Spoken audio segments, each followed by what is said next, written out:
உலகெங்கிலும் நடக்கும் முக்கிய நிகழ்வுகளை குறுஞ்செய்தி வடிவத்தில் தெரிந்து கொள்ள ஆதன் செயலியை டவுன்லோட் செய்யுங்கள். ஆதன் செயலியை டவுன்லோட் செய்ய டிஸ்கிரிப்ஷனில் உள்ள லிங்கை கிளிக் செய்யவும். திருமணம் தள்ளிக்கிட்டே போகுது அப்படின்றவங்களுக்கு ஒரு சிம்பிளான ஒரு பரிகாரம் சொல்லுங்க சார். நாளில் சனி செவ்வாய் சேர்ந்து கிடக்குன்னா அவங்க ஜாதகப்படி பார்த்தீங்கன்னா சந்திரன் சுக்கிரனும் பாதிப்புல இருக்கும். அப்ப திருமணத்துக்கு எது முக்கியம்? 4ஆம் இடங்கிற சுகஸ்தானம் முக்கியம். சந்திரனுக்கு வதனம்னு ஒரு பேர் உண்டு. சந்திரன் தான் முகம், சந்திரன் தான் வதனம் அப்படின்னா முகம். அதில் சந்தனம் வைத்து கொள்ள, முகத்துல சந்தனம் வச்சுக்கிறோம். அவங்களுக்கு விரைவில் திருமணம் கைகூடும். எளிய பரிகாரம், அற்புதமான பரிகாரம்.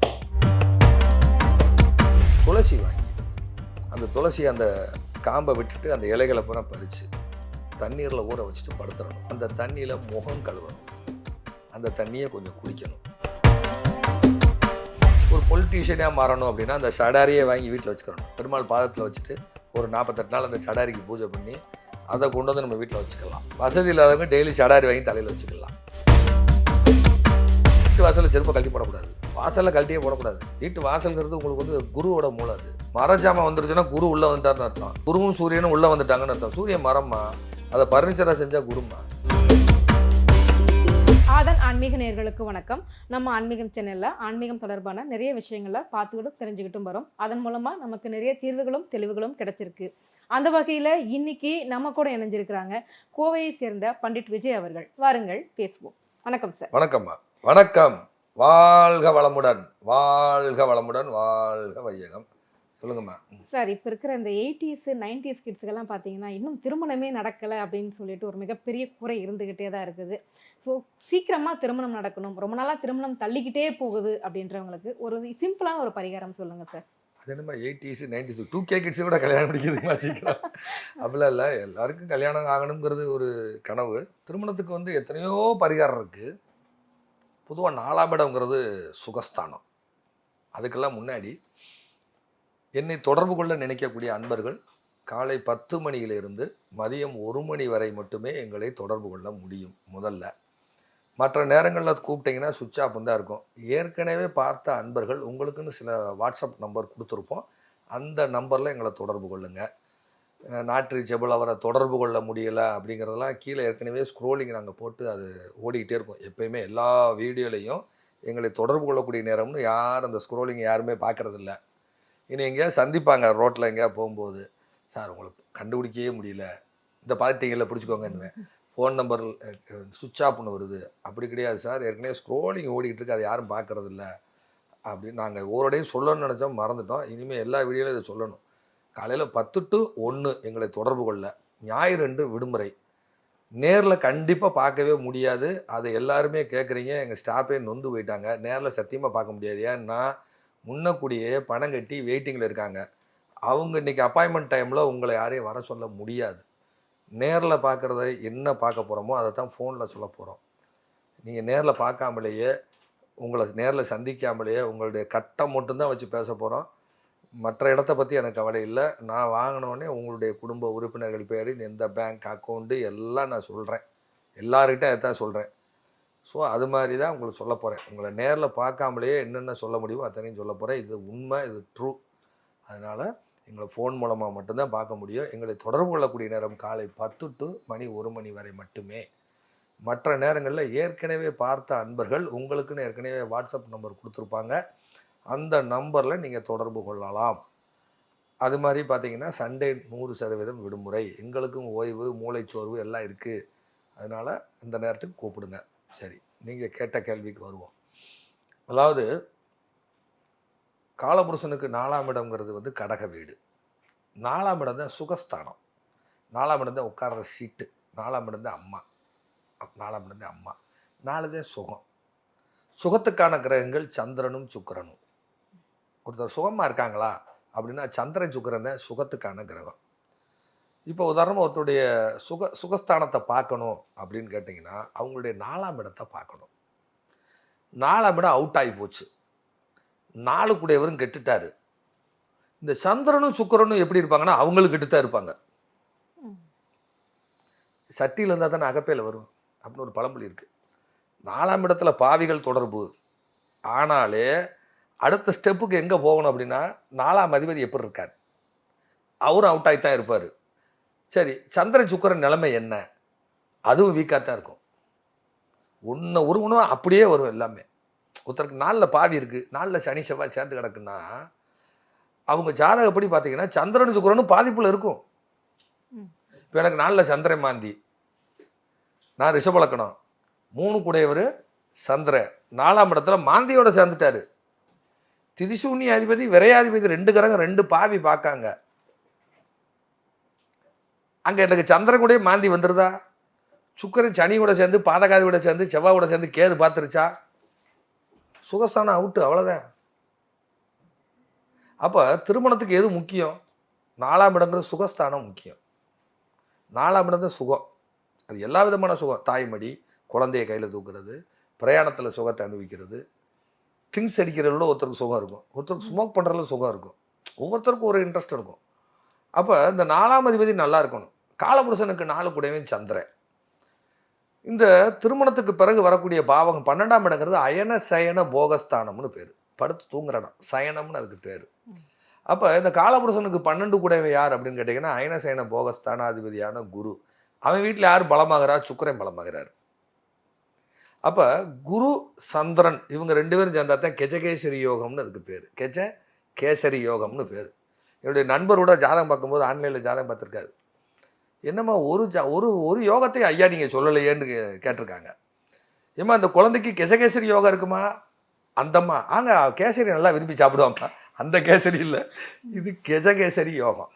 அப்போ இந்த காலபுருஷனுக்கு 12 கூடிய இயற்கைக்கு அதிபதியான காலபுருஷனுக்கு 12 கூடிய ஒரு குரு, இயற்கை ரீதியாக காலபுருஷனுக்கு 4 கூடிய சந்திரன். இந்த சந்திரனுடைய வீட்டில் தான் குரு உச்சமாகிறார். அப்போ 4ஆம் இடமும் 12ஆம் இடமும் சரியாக இருந்தால் 7ஆம் இடங்கிற திருமணம் தேடி ஓடியாந்துடும், சீக்கிரம் ஓடியாந்துடும். சரி, இதெல்லாம் அவுட் ஆகி போய் கிடக்கு. சந்திரனுக்கு வதனம்னு ஒரு பேர் உண்டு. வதனமே சந்திர பிம்பமோன்னு பழைய பாட்டு, தியாகராஜர் பாகவதரா யார் பாட்டுன்னு தெரியல, அப்படி ஒரு பாட்டு இருக்கு. அப்போ இந்த பலம் குறைந்தவர்கள், சந்திரன் தான் முகம், சந்திரன் தான் வதனம் அப்படின்னா முகம், அதில் சந்தனம் வைத்துக்கொள்ள, முகத்தில் சந்தனம் வச்சுக்கிறணும், அவங்களுக்கு விரைவில் திருமணம் கைகூடும். எளிய பரிகாரம், அற்புதமான பரிகாரம். நெத்தியில சந்தனம் வச்சுக்கிட்டா நடக்கும். ரொம்ப சிம்பிளா இருக்கே சார் பரிகாரம். அப்ப ஒருத்தருக்கு லக்கணத்துல குரு இருந்தா திக்பலம்னு அதுக்கு பேர். லக்கணம் தான் தலை, லக்கணத்துல குரு இருந்தா திக்பலம் அப்படின்னு அதுக்கு பேர். சரியா? அப்ப தினமும் சந்தனம் வச்சாச்சுனாலே பணம் பொருளாதாரம் பெருகும். அவங்க 100 ரூபா சம்பளம் வாங்கினா 250 ரூபா வாங்க போறாங்க, இல்லை 300 ரூபா வாங்க போறாங்க, 500 ரூபா வாங்கினா 1000 ரூபா வாங்க போறாங்க. இது எல்லாருக்குமே ரெகுலரா சந்தனம் வச்சு பாருங்க, ஒரிஜினல் சந்தனமா இருக்கணும். சும்மா கடையில் வைக்கிற சந்தனம்லாம் ஆகாது. ஒரிஜினல் சந்தன குச்சி கடைகளில் கிடைக்குது இல்ல, பூஜை பொருள் கடையில் கிடைக்குது, உரசி வைக்க. சந்தன சூரியன் தலைமா, தலையில நீசமாகிற யாருமா? சனிமா. தலையில பலமாகிற செவ்வாய், மேசந்தான் தலை. சரியா? அதுல செவ்வாய் பலமாகிறாரு, அங்க சூரியன் உச்சமாகிறாரு, அங்க சனி பலகீனமாகிறாரு.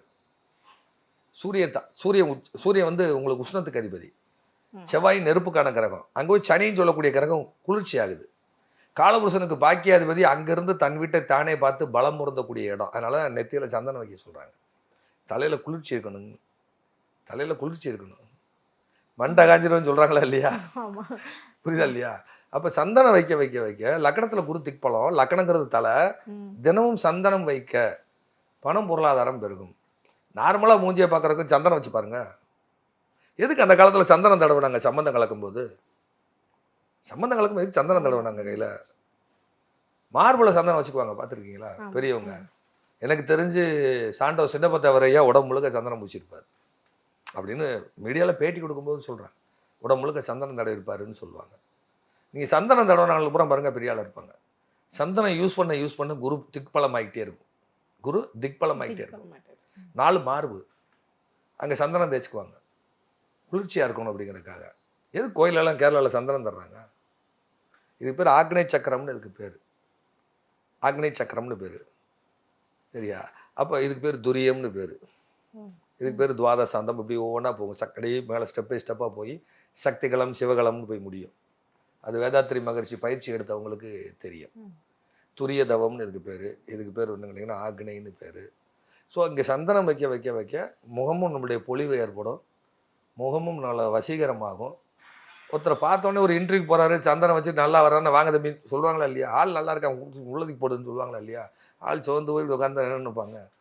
அப்போ சந்தனம் வைப்பதே காலபுருஷனுக்கு 12 கூடிய சந்திரன், காலபுருஷனுக்கு 12 கூடிய குரு, காலபுருஷனுக்கு 4ஆம் இடம் என்று சொல்லக்கூடிய வீட்டில் உச்சம் பெறுவதால், அதேபோல் காலபுருஷனுக்கு 4 கூடிய சந்திரன் 2ஆம் இடம் என்று சொல்லக்கூடிய முகம் சொல்லக்கூடிய ரிஷபராசியில் பலம் பொருந்துவதால், உச்சமடைவதால் சந்தனமும் தினமும் வைத்துக்கொள்ள விரைவில் திருமணம் உண்டு.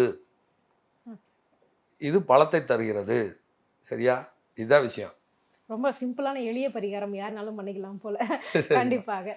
அதே மாதிரி சார், இப்போ நிறைய பேருக்கு வெளிநாட்டுக்கு போகணும்னு ஒரு ஆசை இருக்கும். ஆனால் வழி தெரியாமல் உட்காந்துருப்பாங்க. அது வழி தெரியாமல் எதுவும் பொருளாதார ரீதியாக கஷ்டப்படுறவங்களா இருப்பாங்க.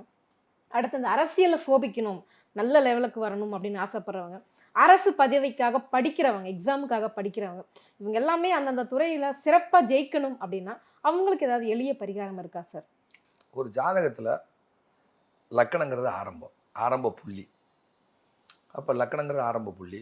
பிறப்பு 2ஆம் இடம் வருமானம், 3ஆம் இடம் முயற்சி, 4ஆம் இடங்கிறது வீடு வண்டி வாகனம், 5ஆம் இடங்கிறது என்னன்னு கேட்டிங்கன்னா உங்களுக்கு குழந்தைகள், பூர்வ புண்ணியம், தெய்வ வழிபாடு, குலதெய்வம், 6ஆம் இடம் கடன், நோய், எதிரி, 7 திருமணம், 8 விபத்து, சர்ஜரி, வட்டி கட்டுறது, தண்டை கட்டுறது, 9 பாக்கியம், 10 தொழில், 11 லாபம், 12ங்கிறது விரயம், 12ஆம் இடங்கிறது விமல யோகம்னு பேர். சொர்க்கவாசலுங்கிறது 12ஆம் இடம் தான். கடைசியாக போய் சேர்றதும் 12ஆம் இடம் தான். எல்லா கஷ்டமும் ஒரு சினிமா எடுக்கிறாங்க. சினிமாவில் ஆரம்பத்தில் ஒரு சீன் இருக்கும், அப்புறம் கதாநாயகன் வருவார், அப்புறம் என்ட்ரி சீன். சினிமாவில் என்ட்ரி கொடுக்குதுன்னு ஒரு ஹீரோ என்ட்ரி கொடுக்குதுன்னு கூட ஒரு வார்த்தை இருக்குது. என்ட்ராவாங்க. அப்புறம் பார்த்தீங்கன்னா அவங்களுடைய பால பருவம் காட்டுவாங்க, அதுக்கப்புறம் பள்ளி பருவம், அதுக்கப்புறம் ஒரு வேலைக்கு போகிறது, குடும்ப கஷ்டம், அதுக்கப்புறம் 2 பாட்டு, 2 ஃபைட்டு, கஷ்டம், அந்த குடும்ப சுமையை தூக்கி சமக்கிறது, கடைசியில் வில்லங்கிட்ட சண்டை போட்டு அத்தனையும் காப்பாற்றுறது, ஏதோ ஒன்று முடித்து கடைசி சுபம்னு போடுறாங்க இல்லையா? அந்த சுபத்துக்கான நட்சத்திரம் ரேவதி. சுபத்துக்கான நட்சத்திரம் ரேவதி. கடைசி நட்சத்திரம் ரேவதி. 108வது பாதம்னு சொல்லக்கூடிய நட்சத்திரம் இது ரேவதி. அப்போ ஒரு மனுஷன் கஷ்டத்துலேருந்து மீளணும் அப்படின்னு கேட்டிங்கன்னா ரேவதி நட்சத்திரத்தில் ஒரு கிரகம் இருக்கணும். இருந்தால் மட்டும்தான் அவங்களால கஷ்டத்துலேருந்து மீள முடியும். அப்படி ரேவதியில் கிரகமே இல்லை, நாங்கள் சிக்கிட்டோமேன்னு நினைக்க வேண்டாம். இவங்க என்ன செய்யணும் அப்படின்னு கேட்டிங்கன்னா, பொதுவாக காலையில் நைட்டில் என்ன செய்யணும் அப்படின்னா, துளசி வாங்கி அந்த துளசி அந்த காம்பை விட்டுட்டு அந்த இலைகளை பூரா பறித்து தண்ணீரில் ஊற வச்சுட்டு படுத்துடணும். காலையில் எந்திரிச்சு அந்த துளசி தனியாக எடுத்து வெளியில் போட்டு வச்சுக்கிறணும். அந்த தண்ணி இருக்கு இல்லையா, அந்த தண்ணியில் ஃபஸ்ட்டு ப்ரஷ் பண்ணிடணும். அந்த தண்ணியில் முகம் கழுவணும். அந்த தண்ணியை கொஞ்சம் குடிக்கணும். இது ரெகுலராக அவங்க செய்யணும். அந்த தண்ணியில் தான் முகம் கழுவணும். அவங்களுடைய முகப்பொழிவு எல்லாமே மாற ஆரம்பிக்கும். துளசி எதுன்னு கேட்டிங்கன்னா புதன் தான் துளசி. சரியா? அப்போ அது ரெகுலராக அவங்க பிரயோகம் பண்ணணும். அதுக்கப்புறம் தினசரி அவங்க அந்த சடாரின்னு சொல்லக்கூடிய பெருமாள் கோயிலில் சடாரி வைக்கிறாங்க இல்லையா, தினசரி அந்த பெருமாளுடைய தரிசனம் ரெகுலராக செய்யணும். அந்த சடாரி வைத்து கொள்ளணும். முதல்ல அவங்க ஜாதத்தில் கிரகம் தசாபுத்தியெல்லாம் சப்போர்ட் இருக்கான்னு பார்த்துக்கிட்டு தான் அதை முடிவு பண்ணணும். எல்லாருக்கும் இது செஞ்சு நடக்கலைன்னு இணைய சொல்லக்கூடாது. இது யாருக்கு அந்த மாதிரியான வெளிநாடு போக முயற்சி செய்கிறவங்களுக்கு 12ஆம் இடம் தான்மா பாதம், லக்கணம் தலை. 12ஆம் இடம் தான் வெளிநாட்டு பிரயாணம், 12ஆம் இடம் தான் லக்னம், 12ஆம் இடம் தான் உங்களுக்கு பிரயாணம், வெளிநாட்டு பிரயாணம், 12ஆம் இடம் தான் வெளிநாட்டு வாழ்க்கை, 12ஆம் இடம் தான் விமல யோகம். ஒரு பொலிட்டீஷியனாக மாறணும் அப்படின்னா அந்த சடாரியை வாங்கி வீட்டில் வச்சுக்கிறணும். பெருமாள் பாதத்தில் வச்சுட்டு ஒரு 48 நாள் அந்த சடாரிக்கு பூஜை பண்ணி அதை கொண்டு நம்ம வீட்டில் வச்சுக்கலாம். வசதி இல்லாதவங்க டெய்லி சடாரி வாங்கி தலையில் வச்சுக்கலாம். வெளிநாடு செல்ல முயற்சி செய்யக்கூடியவர்கள், வெளிநாடு போய் தான் கடன் அடைக்கணும், எத்தனை பேர் இருக்காங்க. இப்போ கல்ஃப் கண்ட்ரிக்கு போய் வேலைக்கு போய் தான் நான் கடன் அடைக்கணும், இல்லை மலேசியா சிங்கப்பூர் போய் தான். அதுக்கான எல்லாருக்கும் ஒவ்வொரு விதமான எண்ண அலைகள் இருக்கும். அவங்க இந்த பயிற்சி இந்த பிரார்த்தனை செய்யும் பொழுது, மகாவிஷ்ணுவுடைய சகஸ்கரநாமம் படிக்கும் பொழுது, இந்த சடாரி டெய்லி தலையில் வைத்துக்கொள்ள. சடாரி எங்கே வைப்பாங்க? தலையில் வைப்பாங்க. ஆனால் அதில் என்ன இருக்கும்? பெருமாளுடைய பாதம் இருக்கும். அதுதான் ரேவதி நட்சத்திரம். ரேவதி தான் சடாரி. காலபுருஷனுக்கு கடைசி நட்சத்திரம், காலபுருஷனுக்கு கடைசி வீடு மீனம். எல்லா படத்தில் கிளைமாக்ஸில் என்ன போடுறாங்க? சுபம்னு போடுறாங்களா இல்லையா? பெருமாளுடைய பாதம் பட்டா சுபமா அசுபமா? சொல்லுங்க. சுபம் தான். எதுக்கு கோயிலில் சடாரி வைக்கிறாங்க? எதுக்கு சடாரி வைக்கிறாங்க? இனிமேலாம் நல்லா இருப்போம் அப்படின்னு அர்த்தம். புரியுதா? இனிமேலாம் உனக்கு நல்ல காலம் பிறக்கட்டும் அப்படின்னு அர்த்தம். சரியா? ஸோ அப்போ அந்த சுபமான வார்த்தைகளை பேசுவது, கொஞ்சம் வசதி வாய்ப்பு இருந்தால் அந்த சடாரி 48 நாள் பெருமாளுடைய பாதத்தில் பூஜை செஞ்சு நம்ம வீட்டில் வச்சு வழிபாடு செய்வது. எந்த வசதியும் இல்லைன்னா சடாரி டெய்லி தலையில் வைத்துக்கொள்ள, விஷ்ணு சகஸ்கரநாமம் அவங்க பேரில் அர்ச்சனை செய்ய, வெளிநாட்டு பிரயாணம் நிச்சயம் கிடைக்கும். ஆனால் இதெல்லாம் செய்கிறதுக்கு என்ன செய்யணும்? வீட்டில் டெய்லி துளசி தண்ணியில் முகம் கழுவணும். துளசி தண்ணியில் முகம் கழுவுனீங்கன்னா வருமானம் வந்தே தீரும், முகம் மாறியே தீரும். துளசி மாதிரி ஒரு மூலிகை உலகத்திலே கிடையாது. துளசி தீர்த்தம் சாப்பிட்றது, பச்சை கற்பூரம் போட்டு சாப்பிட்றது பணம் பொருளாதாரம் பெருகிறதுக்காகத்தான். சரியா? ஸோ இதை செய்ய கண்டிப்பாக அவங்களுக்கு வெற்றி நிச்சயம் நிச்சயம் நிச்சயம் நிச்சயம். Okay sir. அப்ராடு போயிடலாம், வெளிநாடு போயாச்சுன்னா கஷ்டம் தீர்த்துரும். சரியா? 12ஆம் இடம் தான் வெளியூர் வெளிநாடு, 12ஆம் இடம் தான் உச்சபட்ச பதவி, 12ஆம் இடம் தான் விமல யோகம்னு அதுக்கு பேர். அத்தனையும் கிடைக்கும். ஸோ இந்த அரசு பதவி கிடைப்பதற்கும் இந்த பரிகாரம் சடாரி. Okay okay. வைகுண்ட பிராப்தி. புரியுதா? பூலோக வைகுண்ட இது ஸ்ரீரங்கம்மா. ஸ்ரீரங்கம் தெரியல. புரியுதா? ஸ்ரீரங்க ரங்கநாதர் பூலோக வைகுண்டம்னு சொல்லக்கூடியது. இது வைக்கிறது அவங்களுக்கு யோகம். Okay sir. எப்பயுமே சுபமான வார்த்தைகள் பேசணும். நீங்கள் வீட்டில் உட்காந்து நெகட்டிவாக பேசுனீங்கன்னா அந்த நம்மளுடைய இடமே வந்து நம்மளை ததாஸ்து அப்படிக்கும். ததாஸ்துன்னா அப்படியே ஆகட்டும்னு அர்த்தம். வீட்டுக்குள்ளே உட்காந்து மருந்து குடிச்சிட்டுமான்னு கேட்பாங்க. ஒரு ஜோசியர் காலையில் ஃபோன் பண்ணி அண்ணே நான் மருந்து குடிச்சிட்டுமானேன்னு கேட்குறாரு காலையில்.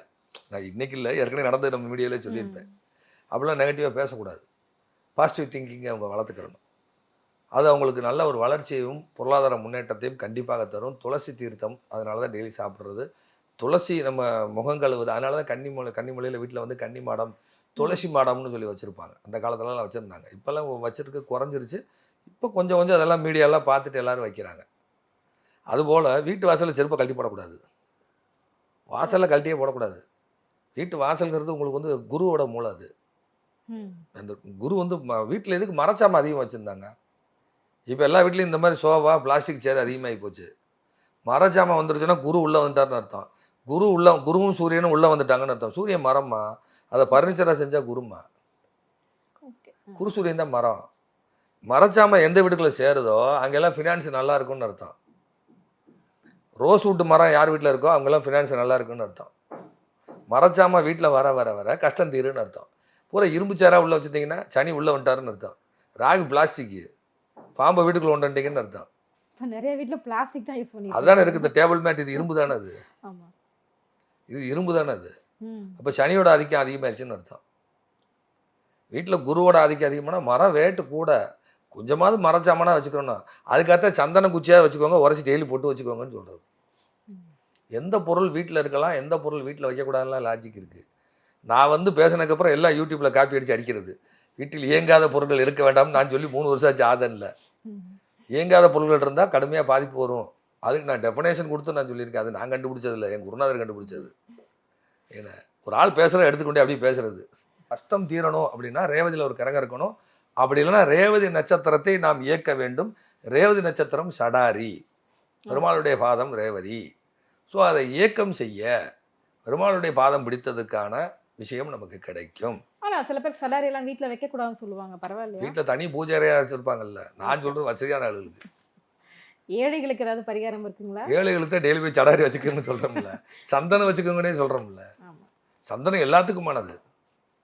சந்தனம் எல்லாருக்குமானது. சந்தனம் வந்து ஒருத்தருக்கு மட்டுமல்ல, எல்லாருக்கும் பொதுவானது சந்தனம். லக்கணத்தில் குரு திக்பலம், லக்கணங்கிறது தலை. அப்போ டெய்லி சந்தனம் வச்சா கஷ்டம் வராது. அவ்வளோதான் மேட்ரு. நீங்கள் கேரள மக்கள் யார் கஷ்டப்படுறா? 90% நல்லா இருக்காங்க. கல்ஃப் கண்ட்ரி அங்கே எங்கேயும் போய் உழைக்கிறாங்க. சும்மா சொல்லக்கூடாது, உழைக்கிறாங்க கஷ்டமாக. இங்கேருந்து முன்பின் தெரியாத நாடுகளே உழைச்சி கஷ்டப்பட்டு சம்பாதிச்சு கொண்டு வந்து சேர்க்குறாங்க. அவங்க ஊரை பாருங்க, சந்தனம் வச்சுருப்பாங்க. நெத்தியில் சந்தனம் வைக்காம வெளியே வர்றாங்களா சொல்லுங்கள்? சந்தனம் ஓரமில்லாமல் வைக்கலை. அது எல்லாத்துக்கும் நல்லது, ஆரோக்கியம் எல்லாத்துக்கும். எல்லோரும் செய்யக்கூடிய மிக எளிய பரிகாரங்கள் மூலமாக நிறைய பிரச்சனைகளுக்கு எங்களுக்கு தீர்வுகள் சொல்லியிருக்கீங்க. எங்கள் நேர்காணலுக்கு ரொம்ப நன்றி. நன்றிப்பா, நன்றி. வணக்கம். வாழ்க வளமுடன், வாழ்க வளமுடன், வாழ்க வையகம்.